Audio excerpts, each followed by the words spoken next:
ये कहा जाता है कि आयुर्वेद में घासों पर चलने से ना बहुत सारी बीमारियां ठीक होती हैं। तो हिंस कौन कौन सी बीमारियों के बारे में बता रहा है घासों पे चलने से, और आपने तो कहते चप्पलें भी उतार नहीं, दी, मैं ऐसा कभी भी क्यों? घास पे जूते चप्पल में चलता नहीं हूँ। अच्छा। क्योंकि हमारी धरती को हम आयुर्वेद में, हमारे शास्त्रों में माँ कहते हैं। जी जी जी जी। अब माँ है तो माँ मुझे कुछ देती होगी। बिल्कुल। माँ हमेशा देने के लिए होती है। जी। मेरी माँ ने मुझे क्या दिया? मेरी माँ ने मुझे पाल पोस के बड़ा किया, प्लस मुझे जन्म दिया। जी जी। ऐसे धरती पे कोई बीज हम बोते हैं हाँ। तो ये पेड़ बन जाता है, वृक्ष बन जाता है, और तो धरती में वो शक्ति है ना। तो इस माँ में एक शक्ति और है जो धरती में कहीं और नहीं है। जी जी। वो है इलेक्ट्रॉन्स की शक्ति। अच्छा। मतलब आपको न्यूट्रिशन मिल सकता है खाने से, बिल्कुल। Vitamin A, vitamin B, C, D, E, F, calcium, iron, जी। फॉलिक एसिड सब मिल सकता है, लेकिन इलेक्ट्रॉन कहीं से नहीं मिलते। अच्छा। इलेक्ट्रॉन चाहिए तो एक ही सोर्स है, धरती। आचार्य जी, अर्थिंग क्या होती है? क्या अर्थिंग यही है? यही अर्थिंग है घासों पे चलने से? कि इलेक्ट्रॉन्स मिले मुझे। अच्छा। अच्छा। तो इलेक्ट्रॉन मिले तो मेरी बॉडी में जो फ्री रेडिकल्स हैं जी। उनको बॉडी ने बाइंड कर लिया। अच्छा। फ्री रेडिकल मतलब कल को बीमारी बननी थी, जी। मेरे को ट्यूमर आना था, रसौली आनी थी, हम जो भी खाते हैं इससे फ्री रेडिकल डेवलप होता है।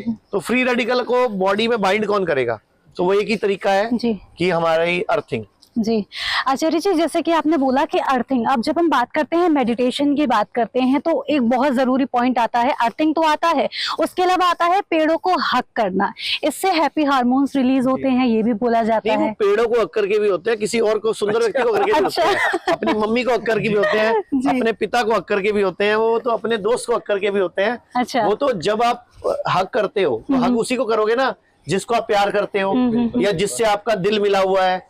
अब जैसे अगर आप देखोगे तो यहाँ 2 मूर्तियां रखी हैं। जी। आप देखोगे तो एक मूर्ति में बच्चे को माँ उसका दूध पिला रही है अपना। जी, स्तनपान तो ये करा रही है। दूध किसको पिलाती है? माँ अपने बच्चे को तो पिलाती है।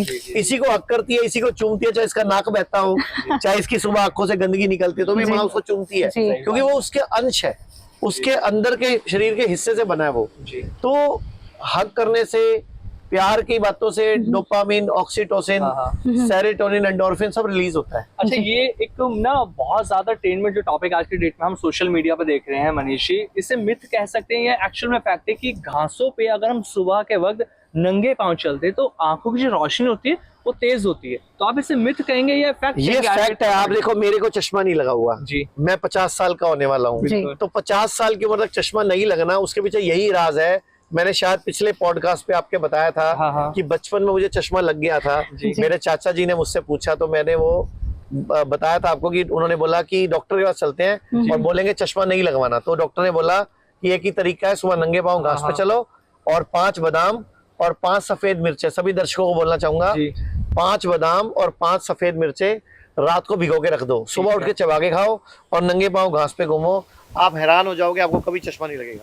आचार्य जी, आज हम हिम्स में आए हुए हैं, तो जब नेचुरोपैथी की बात हो रही है, मेडिटेशन की हम लोग बात कर रहे हैं, मुझे आपसे एक चीज पूछनी है। अभी कुछ दिन पहले मैं एक जो योगा सिखाते हैं उनसे मिली थी, जो कि सन योगी थे।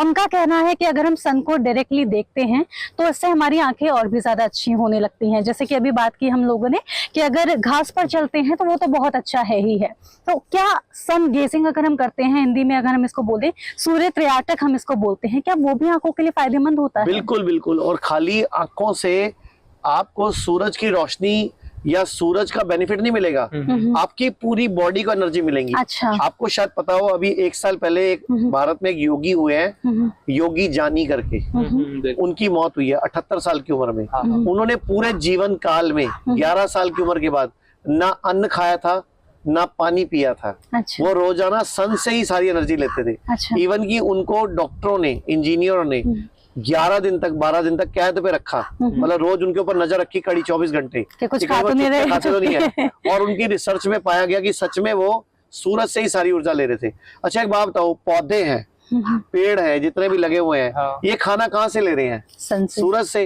तो यानी कि इनकी बॉडी में वो टेक्निक है ना कि सूरज की रोशनी से अपने आप को अंदर अपने न्यूट्रिशन बनाने की। तो ऐसे हमारी बॉडी में भी है।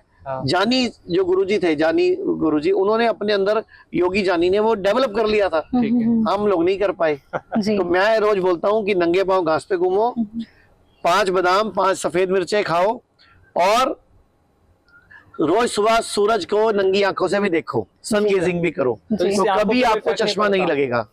इससे आंखों पे किसी तरह कोई इफेक्ट नहीं पड़ता, साइड इफेक्ट कहते हैं ना कि लगातार देखेंगे तो आंखें हमारी खराब हो जाती हैं। नहीं नहीं सर, नहीं नहीं, जो सुबह उगता सूरज है हाँ हाँ और शाम को ढलता सूरज है वो कभी नुकसान नहीं करता।